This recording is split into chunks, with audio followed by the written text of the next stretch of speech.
अरिहंत सिद्ध सूरी उपाध्याय साधु सर्व अर्थ के प्रकाशी मांगलिक उपकारी हैं। तिन्ह को स्वरूप जान राग ते भई जो भक्ति काय को नवाए स्तुति को जारी है। धन्य धन्य तिन्हीं ते काज सब आज भई कर जोर बार बार वंदना हमारी है। मंगल कल्याण सुख ऐसो हम चाहत हैं।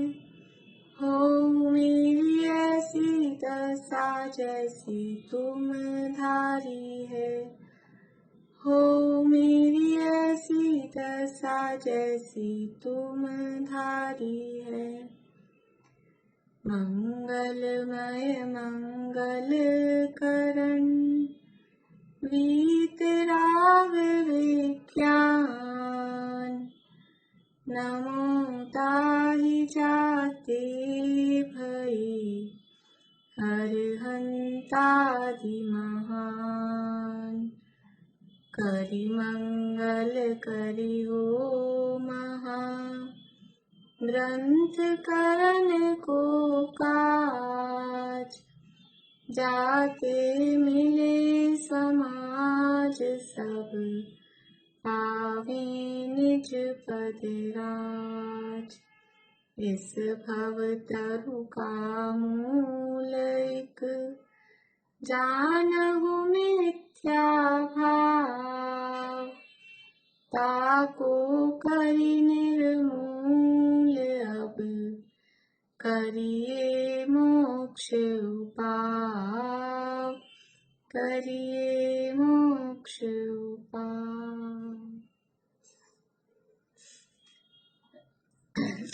प्रश्न कर ले, लोग तो ज्यादा नहीं है, शांति है अकेले।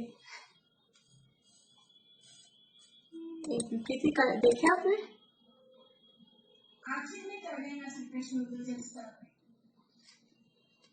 हाँ, ऐसा करते हैं फिर।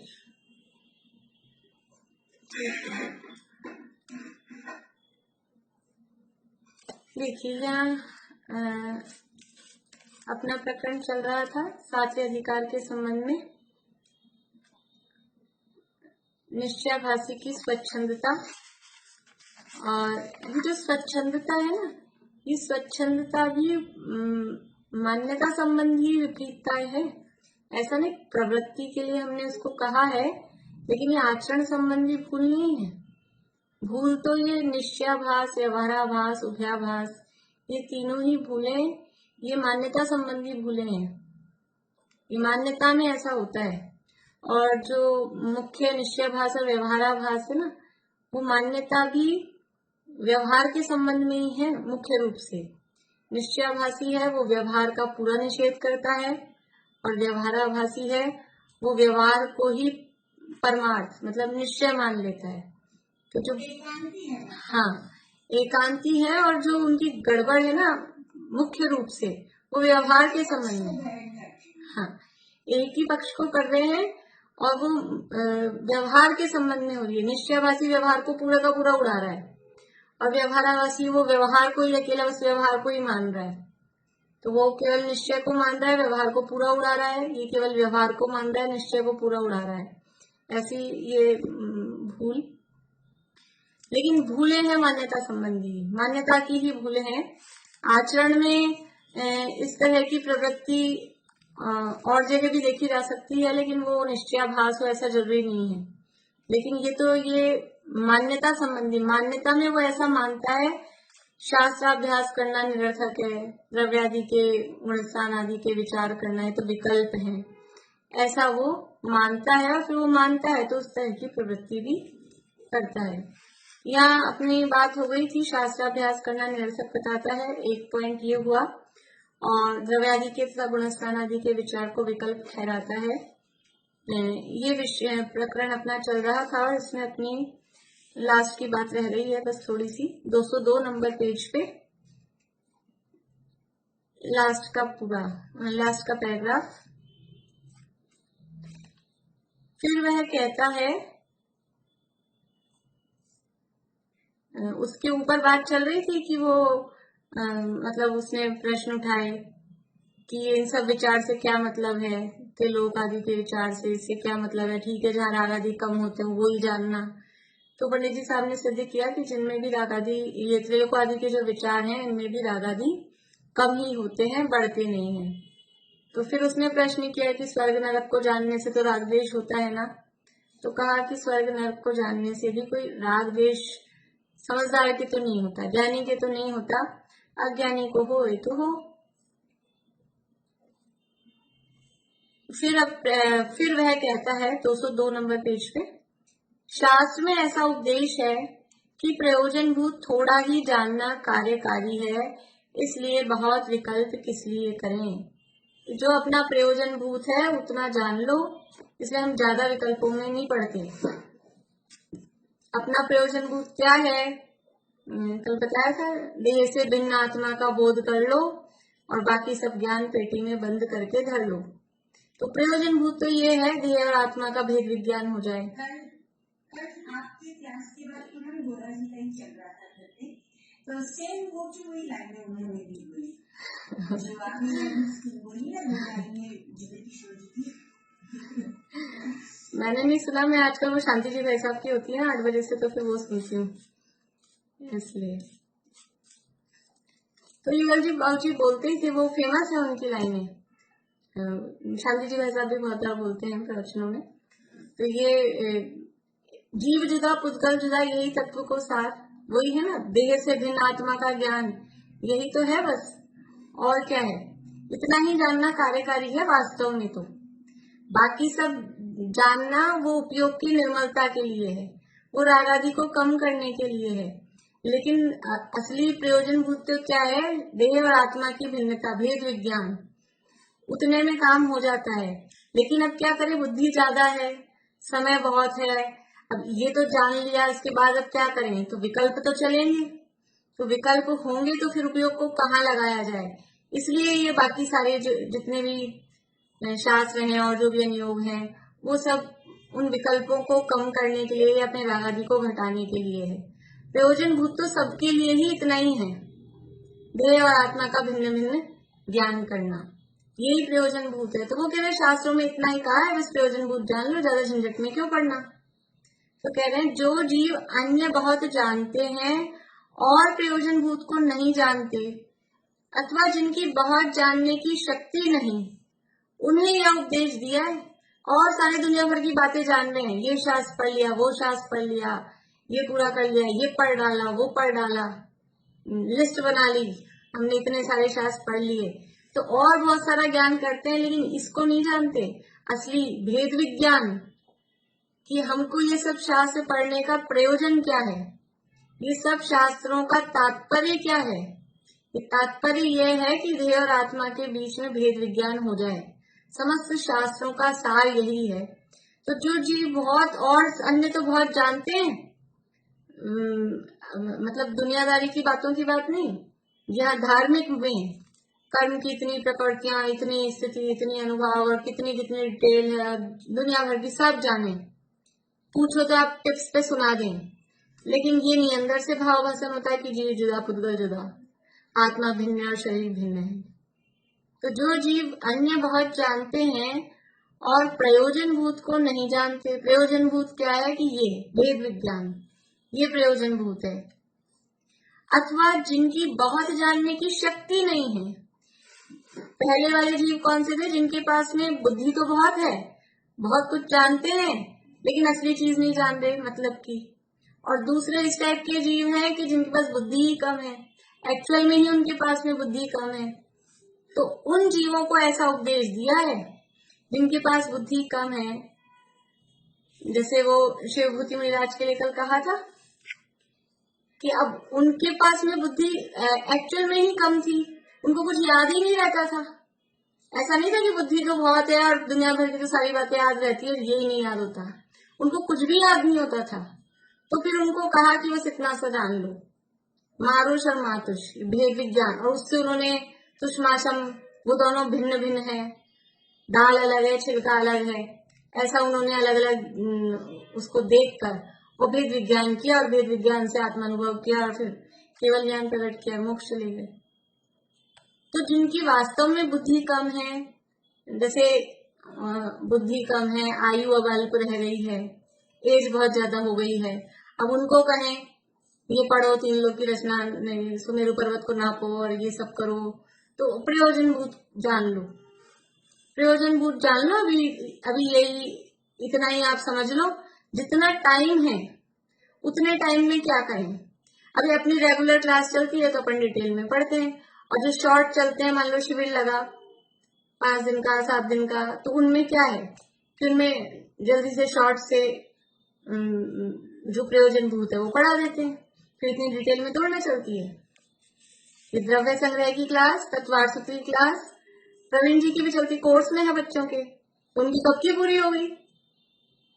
तो ऐसा नहीं है उन्होंने स्थूल रूप से पढ़ाया हो, लेकिन अपन तो अपने पास तो समय है, अपने को तो स्वाध्याय करना है ना, तो अपन आराम से धीरे धीरे स्पीड में चलते हैं, और उनके पास तो टारगेट होता है कि भी कोर्स है तो उतना पूरा करना उतने दिन में, तो वो उस हिसाब से पढ़ते हैं।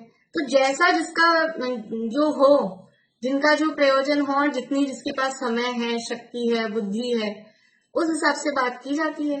तो जिसके पास बुद्धि बहुत है लेकिन असली चीज नहीं जानते, या फिर जिसके पास में बुद्धि ही नहीं है, उन लोगों को ऐसा कहा है कि प्रयोजनभूत जान लो। शास्त्रों में उपदेश तो बहुत तरह के हैं, लेकिन प्रयोजनभूत जान लो, उन लोगों के लिए ऐसा कहा है। तथा जिसकी बहुत जानने की शक्ति हो, उससे तो यह नहीं कहा कि बहुत जानने से बुरा होगा। जिसके पास में समय भी है, शक्ति भी है, बुद्धि भी है, उसको मना नहीं किया, उसको मना नहीं किया कि बहुत जानने से बुरा होगा। अभी मुनिराज से 6ठे 7वें गुणस्थान वर्ती मुनिराज है, प्रयोजनभूत जान ही लिया है उन्होंने, 3 कषाय चौकड़ी का भाव हो चुका है, आत्मानुभव है, प्रयोजनभूत जान ही लिया है, फिर उनको क्या जरूरत होती है। समय सार लिख रहे हैं, टीका लिख रहे हैं, मोहर सार लिख रहे हैं, और ग्रंथों की टीकाएं लिख रहे हैं। चलो खुद का ग्रंथ लिख रहे हैं तो कोई ग्रंथ लिख रहे हैं, टीकाएं लिखते हैं, क्यों लिखते हैं। अमृत चंद्राचार्य क्या कहते हैं समय सार में, मम परम विशुद्धि शुद्ध चिन्मात्र मूर्ति, मेरी अपनी परम विशुद्धि हो। मैं ये जो लिख रहा हूं ना, कोई भी दिगंबर आचार्य अपने नाम के लिए, बड़ाई के लिए, इसके लिए तो किसी ने लिखा ही नहीं। इसलिए लिखे होते तो जगह जगह अपना नाम लिखते, नाम ही नहीं मिलते। बहुत सारे शास्त्रों में तो नाम ही नहीं मिलते कि किसने लिखा है। जो लोग पीएचडी करने वाले, रिसर्च करने वाले होते हैं, वो खोजते रहते हैं कि किसने लिखा है, तो उनको नाम की तो इच्छा थी ही नहीं, फिर क्यों लिख रहे हो आप टीका अमृत चंद्राचार्य। तो कह रहे मेरी परम विशुद्धि हो। उनको क्या कमी थी विशुद्धि की, भावलिंगी संत थे, 3 कषाय चौकड़ी का अभाव था, 6ठे 7वें गुणस्थान वर्ती थे, लेकिन फिर भी उपयोग उसमें लगाना है। ये तो चलो अध्यात्म का था, और करणानियोग के भी जो भी शास्त्र लिखे गए हैं, क्यों लिखे आचार्यों ने, कि अपनी विशुद्धि के लिए, अपने उपयोग की निर्मलता के लिए। क्या करें, मुनिराज पीछे कहा था ना, मुनिराजों का भी उपयोग अकेला आत्मा में स्थिर नहीं रहता। ध्यान और अध्ययन 2 कार्य कहे हैं, तो वो ध्यान ही ध्यान में हर समय उपयोग नहीं रहता है, तो अध्ययन करते हैं, शास्त्र लिखते हैं, स्वाध्याय करते हैं, ये सारे काम करते हैं। तथा जिसकी बहुत जानने की शक्ति हो, उससे तो यह नहीं कहा कि बहुत जानने से बुरा होगा। जितना बहुत जानेगा उतना प्रयोजनभूत जानना निर्मल होगा। यदि बुद्धि बहुत है तो जानने की मनाही नहीं की, जितना जानेगा ज्ञान में निर्मलता आएगी, विषय क्लियर होगा। और जो अपन ने लाभ देखे थे ना, शास्त्राभ्यास के लाभ, उसमें अधिकाधिक ज्ञान होने से आनंद की प्राप्ति होती है। जैसे जैसे ज्ञान निर्मल होता है, बढ़ता है, तो आनंद की प्राप्ति होती है। और लोकालोक के समस्त पदार्थों का ऐसे अल्प ज्ञान होने पर भी वो ऐसा जानना होता है, तो एक अलग ही आनंद उससे प्रकट होता है। वो आनंद किसका आया, ज्ञान बढ़ना, ज्ञान बढ़ने से विशुद्धि बढ़ी, उस विशुद्धि से वो आनंद प्राप्त होता है। अकेला ज्ञान बढ़े और कषायों की मंत्रता नहीं हो तो ऐसा कुछ आनंद नहीं होता पढ़ने का, मतलब उस ज्ञान का। लेकिन ज्ञान बढ़ने से जो विशुद्धि बढ़ती है तो कुछ अलग ही आनंद आता है, वो हम फील करते हैं जो भी अपने आप में। तो जिसको बहुत जानने की शक्ति हो उससे तो यह नहीं कहा कि बहुत जानने से बुरा होगा। जितना बहुत जानेगा उतना प्रयोजनभूत जानना निर्मल होगा, क्योंकि शास्त्र में ऐसा कहा है, सामान्य शास्त्र तो नूनम विशेषो बलवान भवेत। सामान्य शास्त्र से तो क्या है, नून नून बोलते हैं कुछ कम, नून ऊन ऐसा बोलते हैं, नून वो कम, विशेष बलवान भवेत यानी सामान्य शास्त्र से तो विशेष वो बलवान होता है, वो अच्छा होता है। मतलब क्या है कि सामान्य जानने से विशेष जानना वो श्रेष्ठ है। किसी भी चीज को एक सामान्य रूप से जाना और एक विशेष जाना। तो सामान्य शास्त्र तो नूनम यानी सामान्य शास्त्र से विशेष बलवान है, विशेष से ही अच्छी तरह निर्णय होता है, इसलिए विशेष जानना योग्य है। देखो डॉक्टर्स होते हैं दो तरह के, एक तो एमबीबीएस होते हैं जनरल, और फिर एक एमडी होते हैं स्पेशलिस्ट।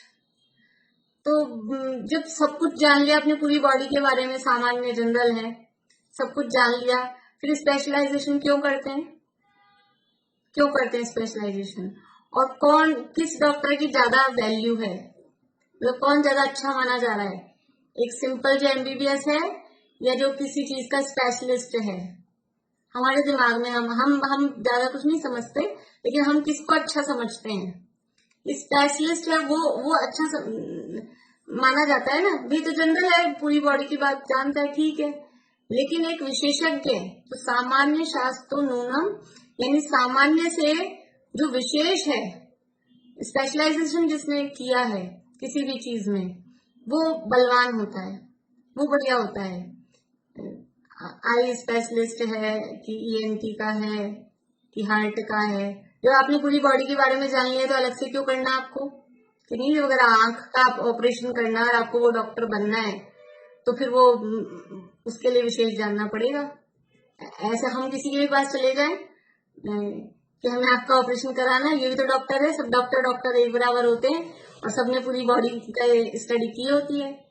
नहीं, उसका स्पेशलिस्ट कौन है, और स्पेशलिस्ट में भी फिर किसका नाम ज्यादा अच्छा है, वो सब हम देखते हैं। तो सामान्य शास्त्र से विशेष बलवान है। दाल रोटी सब्जी चावल ये रोज खाते हैं ना, ये क्या है, सामान्य है। फिर कभी कभी क्या होता है, कभी इडली चाहिए, कभी डोसा चाहिए, कभी जलेबी कचौरी समोसा, कुछ भी जो भी, वो क्यों कि विशेष, ऐसे हमको लगे भूख नहीं है, मना भी कर दें अच्छा नहीं है, लेकिन फिर अगर विशेष होता है तो फिर चलो ले लेते हैं, फिर इच्छा हो जाती है। तो सामान्य से विशेष हमेशा बलवान होता है।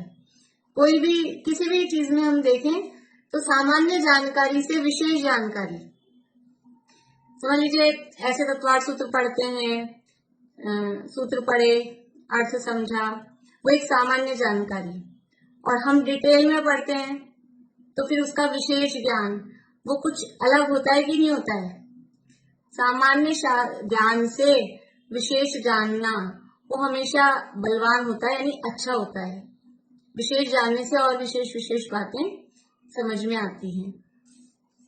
तो सामान्य शास्त्र से विशेष बलवान है, विशेष से ही अच्छी तरह निर्णय होता है, इसलिए विशेष जानना योग्य है।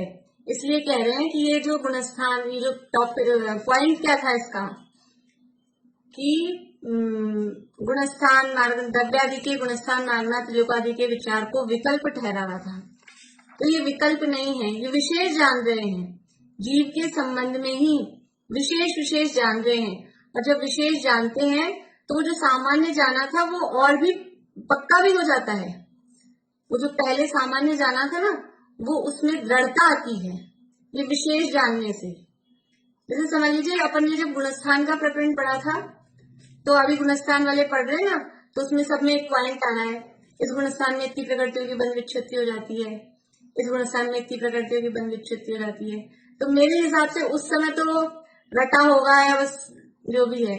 और अब हमने बंध विच्छित्तियां पढ़ ली थोड़े अच्छे से, तो अब उसका भाव भाषण विशेष होता है कि नहीं होता है?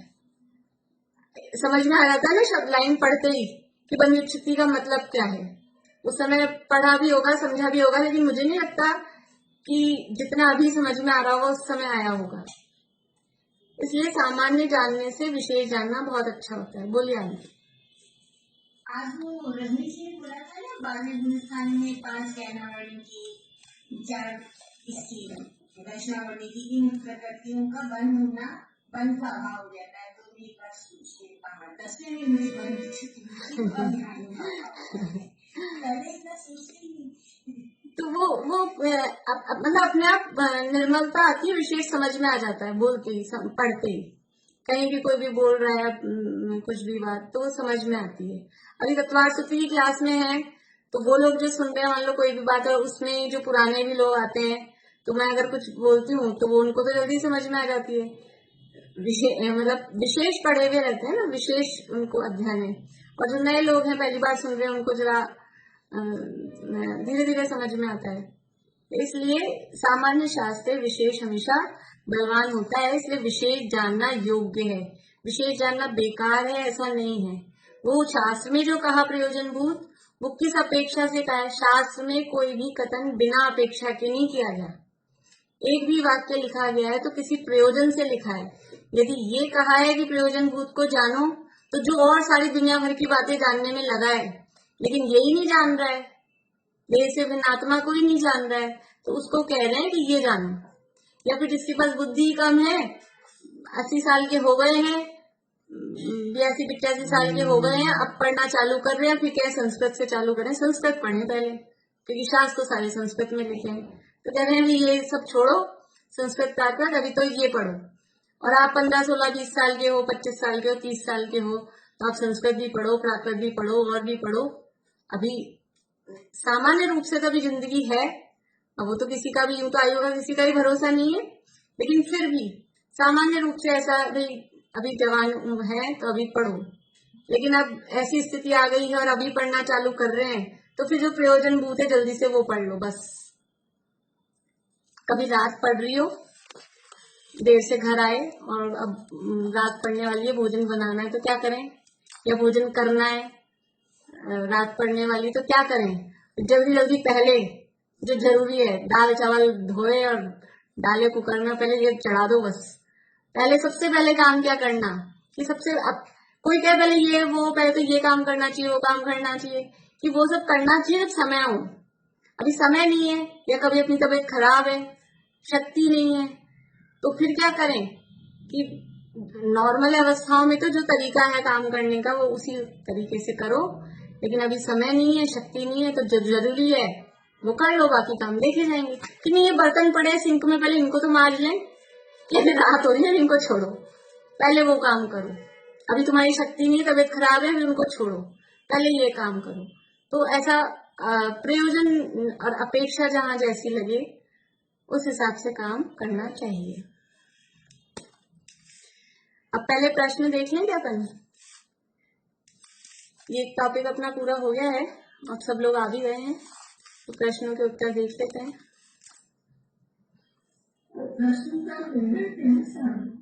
नहीं, कल तो पूछे ही नहीं, कल मैंने 4 बजे बाद भेजे थे, तो वो इसलिए कल पूछे नहीं थे।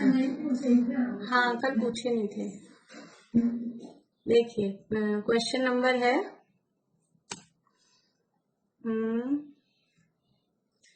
63 से है ना, शास्त्राभ्यास निरर्थक क्यों नहीं है?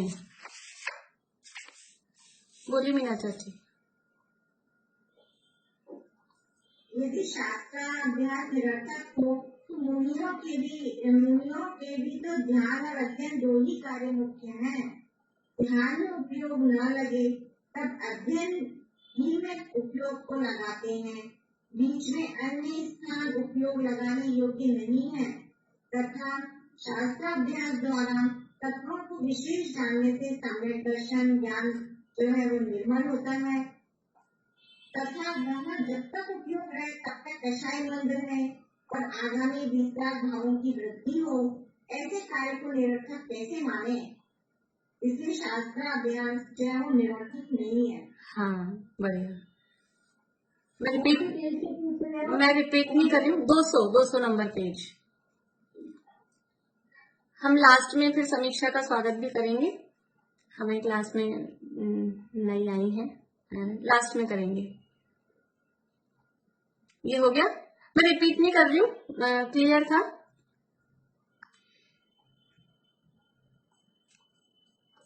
सम्यक दृष्टि होने पर कौन से शास्त्रों का अभ्यास कार्यकारी है?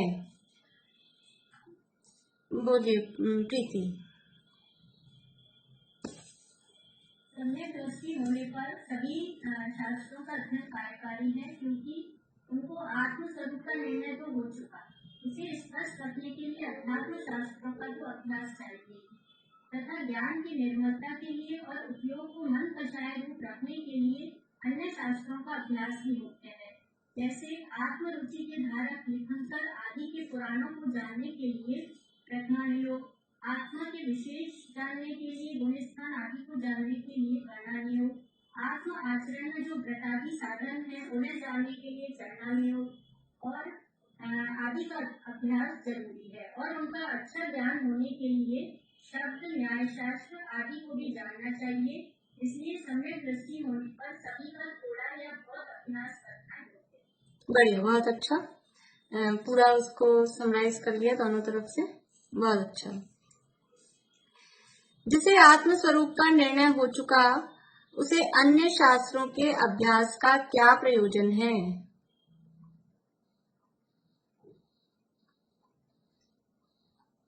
बोलिए पूर्णिमा आंटी।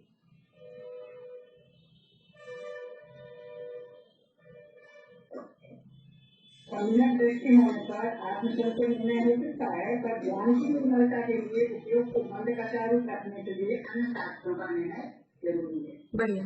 ज्ञान की निर्मलता के लिए और उपयोग को मंद कषाय रूप रखने के लिए, ये दो कारण दिए कि ज्ञान निर्मल होता है। तो कभी भी ज्ञान बढ़ता है, ज्ञान बढ़ाना चाहिए ऐसा नहीं कहेंगे। ज्ञान की अधिकता नहीं चाहिए, ज्ञान की निर्मलता चाहिए। हम भी जो पढ़ते हैं वो ज्ञान बढ़ाने के लिए नहीं, अपने ज्ञान को निर्मल करने के लिए। ज्ञान तो अपने आप ऑटोमेटिक जिसका जैसा बढ़ना होता है बढ़ता है। ज्ञान निर्मल होता है, कषाय मंद होती है, तो शिवक्षम अपने आप ही बढ़ता है। इसलिए ज्ञान की निर्मलता के लिए और मंद कषाय उपयोग को मंद कषाय रूप रखने के लिए। बढ़िया। जिन्हें आत्म स्वरूप का निर्णय हो चुका, उसे अध्यात्म शास्त्रों के अभ्यास का क्या प्रयोजन है? पारुल बोलेंगे। आत्म स्वरूप का निर्णय हुआ है, उसे स्पष्ट रखने के आध्यात्मिक शास्त्रों का भी अभ्यास करना चाहिए। बहुत बढ़िया। जो निर्णय हुआ है उसे स्पष्ट रखने के लिए, क्योंकि निर्णय हो गया अभी तक अगर शायद सम्यक तो नहीं है, तो वो वापस से यदि हम उसमें नहीं रहे टच में, तो वो फिर छूट जाता है। किसी भी चीज, देखो कोई भी चीज होती है ना, हम अगर उसके टच में रहते हैं तो उतना उत्साह रहता है। कोई भी काम है, कोई बिजनेस, मतलब इस तरह के होते हैं समझ लो, या ये अपने धार्मिक कार्यकलाप हैं, हम टच में रहते हैं, हम करते रहते हैं तो हमें उत्साह रहता है। और एक बार जरा छूटा किसी भी प्रसंग में, और छूटा तो वो छूट जाता है। तो ये आत्मस्वरूप का निर्णय हुआ है, लेकिन फिर भी उसको मेंटेन रखने के लिए, उसे स्पष्ट रखने के लिए बराबर अध्यात्म शास्त्रों के टच में मतलब उनका अभ्यास भी बराबर करते रहना। वरना वो उपयोग में से वो पता लगा कि आप दूसरे में लग गए तो वो ही निकल गया, ऐसा नहीं हो जाए। जिसे अन्य शास्त्रों की अरुचि है, उसे डैश की रुचि सच्ची नहीं है। बोलिए ज्योति जी।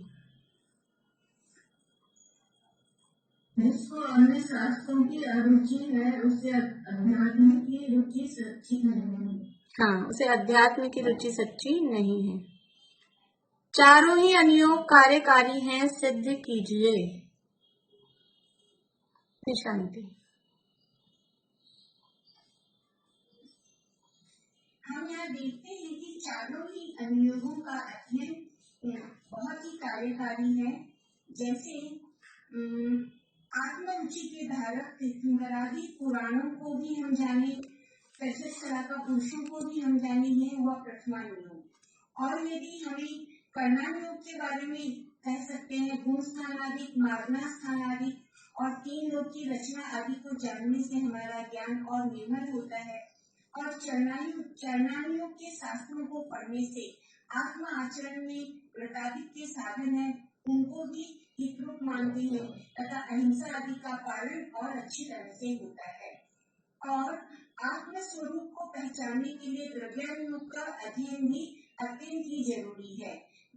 जो हमारा प्रयोजनभूत कार्य है, अपनी आत्मा का अनुभव करना, उसके लिए वैसे तो चारों ही शास्त्र बहुत कार्यकारी है, बहुत उपयोगी है, और द्रव्यानुयोग का अध्ययन तो मुख्य रूप से करना ही होता है। अतः हम कह सकते हैं चारों ही अनुयोग हमारे लिए पढ़ने से कार्यकारी। बढ़िया, चारों ही अनुयोग कार्यकारी हैं और यहाँ प्रयोजन चारों ही अनुयोगों का बताया। बढ़िया। शास्त्रों का अच्छा ज्ञान होने के लिए क्या करना चाहिए? ज्योति जी। उनको अच्छे से अच्छा ज्ञान होने के अर्थ, शब्द और शास्त्र आदि को भी जानना चाहिए। हाँ, शब्द शास्त्र मतलब व्याकरण और न्याय शास्त्र का भी जानना चाहिए। यदि वो भी हम जानते हैं तो और अच्छा हमको अर्थ ख्याल में आता है। लेकिन उनको कब जाने, जो भी पीछे भी बात चल रही थी ना, यदि हमारे पास समय है, बुद्धि है, तो उनको भी जाने, और समय और बुद्धि नहीं है तो फिर प्रयोजनभूत को जानिए। बुद्धि को व्यभिचारिणी कहाँ और क्यों कहा, उसका तात्पर्य क्या है? पूर्णिमा आंटी।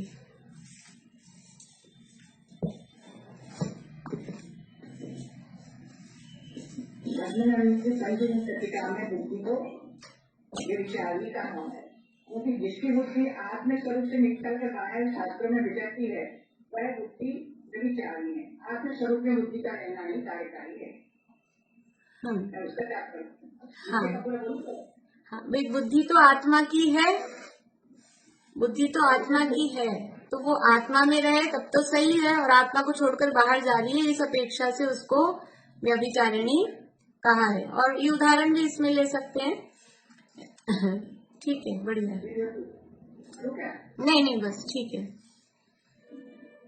द्रव्यादि के विचार करने योग्य हैं या नहीं?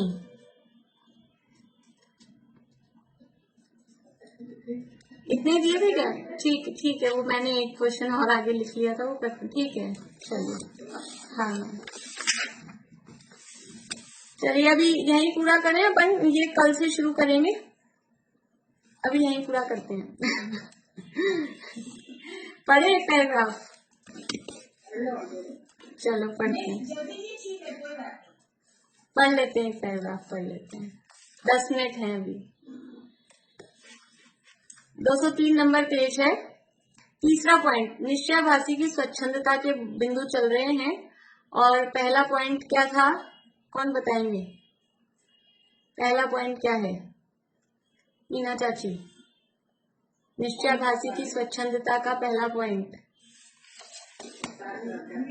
शास्त्राभ्यास करना निरर्थक बतलाता है। हाँ, और दूसरा पॉइंट, रुकिए मृदुला जी बोलिए, दूसरा पॉइंट अनम्यूट कर लीजिए।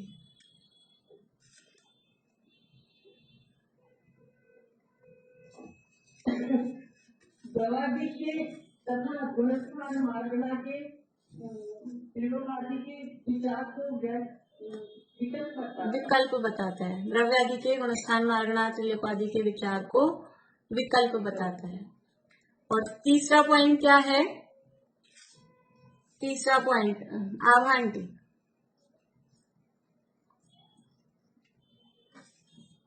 तपस्या करने को वृथा क्लेश करना मानता है। हाँ, तपस्या करने को वृथा क्लेश करना ठहराता है। तो अब इसकी चर्चा यहाँ कर रहे हैं। समझ लीजिए, पीछे जो पहला पैराग्राफ था ना, ये निश्चयाभासी की स्वच्छंदता और उसका निषेध, उसमें तो उत्थानिका जैसे होती है ना गाथाओं की, वैसे वहां वो पॉइंट्स बता दिए। अब इनका विश्लेषण पूरा यहाँ चल रहा है। देखिए 203 नंबर पेज पे ऊपर से, तथा वह तपश्चरण को वृथा क्लेश ठहराता है, सो मोक्ष मार्गी होने पर तो संसारी जीवों से उल्टी परिणति चाहिए। वो कह रहा है तपश्चरण क्लेश है, दुख है, ये तो उसकी बात हुई। अब पंडित जी साहब उसका खंडन कर रहे हैं। क्या कह रहे हैं कि मोक्ष मार्गी हुआ तो मोक्ष मार्गी होने पर तो संसारी जीवों से उल्टी यानी संसारियों से विपरीत परिणति चाहिए। संसारी जीवों को जो अच्छा लगता है, जो वो करते हैं, उससे कुछ अलग होना चाहिए, तब तो तुम मोक्ष मार्गी हो। क्यों? क्योंकि संसार और मोक्ष ये दोनों अपोजिट हैं, दोनों अपोजिट हैं। तो संसारी जीवों की जैसी प्रवृत्ति हो रही है और तुम मोक्ष मार्गी और तुम्हारी भी वैसी प्रवृत्ति हुई, तो फिर क्या, कैसे मोक्ष मार्गी? इसलिए मोक्ष मार्गी होने पर तो संसारी जीवों से उल्टी परिणति चाहिए। संसारियों को इष्ट अनिष्ट सामग्री से राग द्वेष होता है। संसारी जीवों को, लौकिक जीवों को क्या होता है? इष्ट सामग्री मिल जाए तो राग होता है, अनिष्ट सामग्री मिल जाए तो द्वेष होता है। सर्दी तेज पड़ रही थी तो सर्दी बहुत तेज पड़ रही, सर्दी बहुत तेज पड़ रही है। अब गर्मी पड़ गई, इतनी जल्दी गर्मी पड़ गई, अभी से गर्मी पड़ गई, बहुत गर्मी पड़ गई। अब आंधी का मौसम हो गया तो गर्मी थोड़ी कम हुई है, लेकिन अब आंधी आने लग गई, धूल मिट्टी आ गई। ये संसारी जीवों के लक्षण हैं कि कहीं भी जो भी चीजें होंगी उस राग द्वेष इष्ट अनिष्ट सामग्री से राग द्वेष होता है। इसके राग द्वेष नहीं होना चाहिए। इसके मतलब निश्चयाभासी की बात कर रहा है। निश्चयाभासी क्योंकि अपने आप को मोक्ष मार्गी कह रहा है कि मुझे तो निश्चय प्रकट हुआ है, तो वो अपने आप को मोक्ष मार्गी कह रहा है। तो यदि तुम मोक्ष मार्गी हो तो मोक्ष मार्गी का लक्षण तो ये होता है कि इसको राग द्वेष नहीं होते। और तुम राग द्वेष कर रहे हो, कैसे पता लग रहा है कि तपश्चरण करने में क्लेश मान रहे हो, द्वेष कर रहे हो। देखिए पढ़ रहे हैं आगे फिर से। मोक्ष मार्गी होने पर तो संसारी जीवों से उल्टी परिणति चाहिए।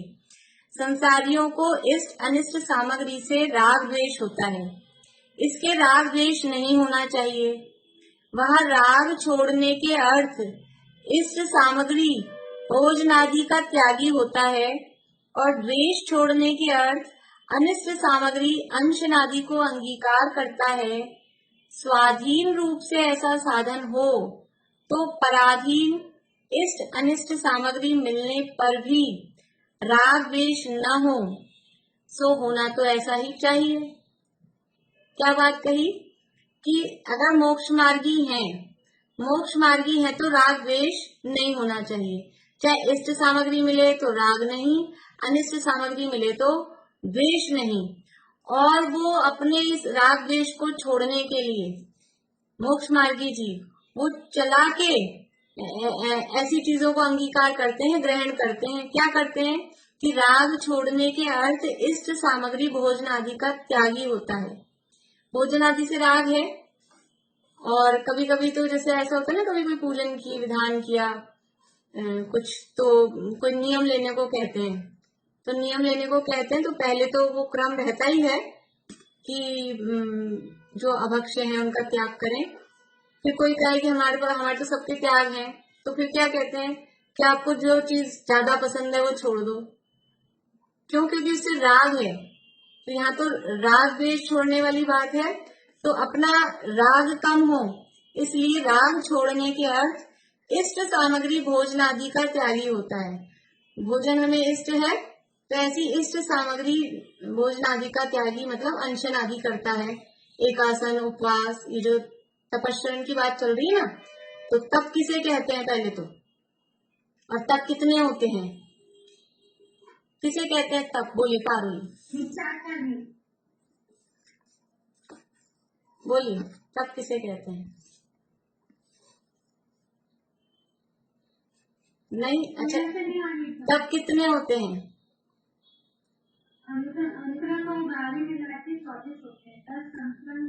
वो तो परिग्रह होते हैं 24। तो हाँ रेखा जी बोलिए। हाँ रेखा जी बोलिए। तब 12 होते हैं, 6 अंतरंग और 6 बहिरंग, ये 12 तप होते हैं।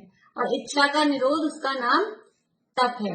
इच्छाओं का निरोध यानी इच्छाएं उत्पन्न नहीं हो, मतलब वो राग, इच्छा मतलब राग है, तो हमारे राग उत्पन्न नहीं हो, इसके लिए ये तप है। और 6 अंतरंग है, 6 बहिरंग है। तो जो बहिरंग तप है उनमें अनशन, अवमोदर्य, व्रति परिसंख्यान, रस परित्याग, विविक्त शय्यासन, काय क्लेश, ये बहिरंग तप है ना। तो ये अनशन, अवमोदर्य, रस परित्याग आदि ये मुख्य हैं तपों में यहाँ पर। तो राग छोड़ने के अर्थ जो इष्ट सामग्री भोजन आदि का त्यागी होता है। अभी समझ लीजिए रस परित्याग नाम का तप है, तो मीठा हमको पसंद है, नमक हमको पसंद है, लेकिन किसी दिन मीठे का त्याग किया, किसी दिन नमक का त्याग किया, किसी दिन घी का त्याग किया। ये रस परित्याग के अंतर्गत आता है ना, रस छोड़ के भोजन करते हैं। तो हमारा राग कम हो, इसलिए राग छोड़ने के अर्थ जो इष्ट सामग्री भोजन आदि है, या तो पूरा का पूरा भोजन छोड़ा, अनशन हुआ, या फिर एकासन किया, या फिर इस तरह से रस छोड़ के किया, या कोई प्रतिज्ञा लेके किया।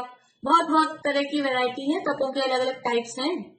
कुछ इस तरह के होते हैं कि थाली में जो आ जाएगा, और ऐसा भी है मतलब 2 थालियां आपके सामने रख दी ढकी हुई, और एक थाली में तो पूरा समझ लो वैरायटी से भोजन है, और एक थाली में कुछ 1-2 चीज ही है। तो अब जैसे वो बच्चे नहीं कराते, आप चूज कर लो कौन सा ले रहे हो, तो वो आपने जो थाली चूज करी, अब मान लो वो जिसमें कुछ नहीं था, बिना नमक का, बिना ऐसा वाला था, वो आया तो वही करेंगे। इस तरह के कुछ अलग अलग टाइप के व्रत होते हैं, करते हैं जो लोग, वो अलग अलग तरह से, इस तरह से होते हैं। तो वो भोजन सामग्री इष्ट थी, पसंद थी, फिर भी हमारा राग कम हो, बिना नमक का खा के बेस्वाद हो जाता है सारा भोजन, नमक से ही सारा स्वादिष्ट लगता है, तो भी हमको उसके प्रति द्वेष नहीं हो, और हम नमक का खा रहे हैं तो उससे हमको राग नहीं हो। ऐसे राग द्वेष छोड़ने के अर्थ इनका त्यागी होता है।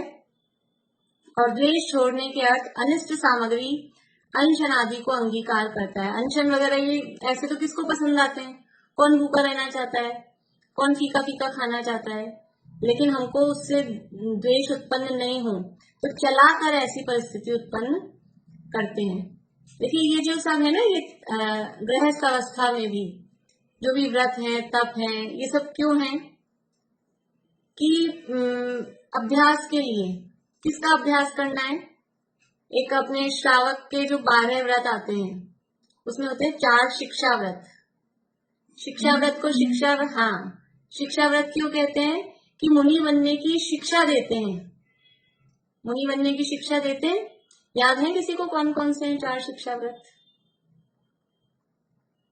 किसी बोल रहे हो? अतिथि संविभाग, भोगोपभोग परिमाण,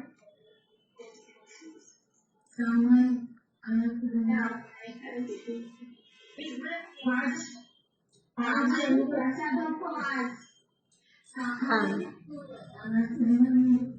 रुकिए, सब मिक्स हो गए।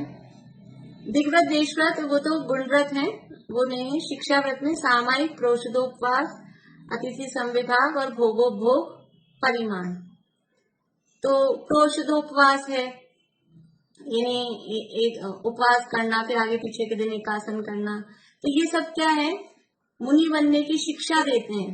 हम क्यों ऐसा खाते हैं? हम रस छोड़ के क्यों भोजन करें? हमारा तो भरा पूरा घर है, हमारे किसी प्रकार की कमी नहीं है, हम बिना घी का क्यों भोजन करें? हमारे मीठे की कोई कमी नहीं है, चीनी के पीपे भरे, हम क्यों बिना चीनी का भोजन करें? हमारे घी के पीपे भरे, हम क्यों बिना घी का भोजन करें? कि ये अभ्यास होता है कि देखो अपने घर में लड़कियां होती है ना, तो अपने हम सब संपन्न हैं, और हम अपनी लड़की की शादी अपने से भी 21 घर में करना चाहते हैं, करते हैं उस हिसाब से देख के कि किसी भी तरह से कुछ कमी नहीं हो। फिर भी हम अपनी लड़की को काम करना सिखाते हैं कि नहीं, पढ़ाते लिखाते हैं कि नहीं? क्यों रहता है कि इसको क्यों इतना पढ़ा रहे लिखा रहे, कौन सी नौकरी करानी है? कि नौकरी नहीं करानी है, लेकिन फिर भी वो पढ़ लिख के समझदार हो जाए, कुछ ऐसा नहीं रहे कि कभी जरूरत पड़े तो। या घर में काम क्यों सिखाते, रोटी बनाना क्यों सिखा रहे हैं? हमारे घर में भी महाराज लगा है और हम ऐसी जगह शादी करेंगे वहां भी महाराज लगा होगा, फिर रोटी बनाना क्यों सिखाते हैं? कि अभी तो ठीक है, हम ऐसा ही सोचते हैं, लेकिन कभी अगर परिस्थिति आ गई तो काम किया हुआ होगा, सीखा हुआ होगा तो कर सके। तो अभी हमारे पास सब कुछ है, घी के पीपे हैं, तेल के पीपे हैं, चीनी है, सब है। लेकिन जब हम मुनि बनेंगे, और मुनि नहीं भी बनेंगे गृहस्थ अवस्था में भी, जब कभी इस तरह की परिस्थिति आ गई, क्योंकि परिस्थितियां तो आ सकती हैं, तो यदि हमने उसका अभ्यास किया होगा तो हमारे संक्लेश नहीं होगा। और कभी ऐसा अभ्यास किया ही नहीं होगा तो बहुत संक्लेश होगा। हमने नॉर्मल दिनों में एक आसन करने का अभ्यास किया हुआ है, चाहे जब हम एक आसन करते हैं, चाहे जब हम कभी उपवास करते हैं, तो कभी ऐसी परिस्थिति बन गई कि ट्रेन टाइम पे नहीं पहुंची, बहुत बहुत लेट चलती है ट्रेन कभी कभी, तो रात हो गई, घर नहीं पहुंच पाए, भोजन नहीं मिला, नहीं बैठी व्यवस्था, तो हमारे संक्लेश नहीं होगा। तो ये इस तरह की परिस्थितियां, एक गाथा आती है भाव पावगुड़ में है, जहां तक मुझे याद है, भाव पावगुड़ की 62 नंबर की गाथा है कि प्रकृति को याद नहीं है, उसका भाव यह है कि सुख के काल में भाया हुआ जो भावना है, मतलब उसका भाव ये भी, वो भी पूरा मुझे याद नहीं आ रहा, कि जो सुख के काल में भाया हुआ है वो दुख में भूल जाते हैं। अभी अच्छे समय में हम रह रहे हैं ना, तो वो दुख में हम भूल जाते हैं, इसलिए सुख के समय में ही दुख को उपस्थित करो। मतलब अभी हम सही, हमारी सब संपन्न अवस्था है, लेकिन इस समय में ही हम चला के अनशन कर रहे हैं, मौदर्यवती परिसंख्यान, तो सुख के काल में ही दुख को उपस्थित करो, तो फिर ये जो सुख के काल में इस तरह की जो भावना भाई है, वो फिर टाइम पे आपको यानी विस्मृत नहीं होने देगी, वो उपयोग को बराबर लगा के रखेगी। मैं प्रॉपर शब्द नहीं बोल पाई, वो मुझे शब्द याद नहीं आ रहे, लेकिन उसका भाव ऐसा ही है, इसी तरह का उसका भाव है। तो यहाँ राग छोड़ने के अर्थ इष्ट सामग्री भोजनादि का त्यागी होता है, और द्वेष छोड़ने के अर्थ अनिष्ट सामग्री अनशनादि का को अंगीकार करता है। स्वाधीन रूप से ऐसा साधन हो तो पराधीन इष्ट अनिष्ट सामग्री मिलने पर भी राग द्वेष न हो, सो होना तो ऐसा ही चाहिए था। परंतु अब आगे टाइम हो गया है, जल्दी जल्दी पढ़ने में कोई मजा नहीं है, कल ही पढ़ेंगे, बीच में छोड़ते हैं अभी इसको। हाँ, वो भी अपने को जिनवाणी स्तुति बोल लेते हैं एक बार, फिर आप लोग जाना नहीं कोई भी, जिनवाणी स्तुति के बाद में फिर परिचय करेंगे।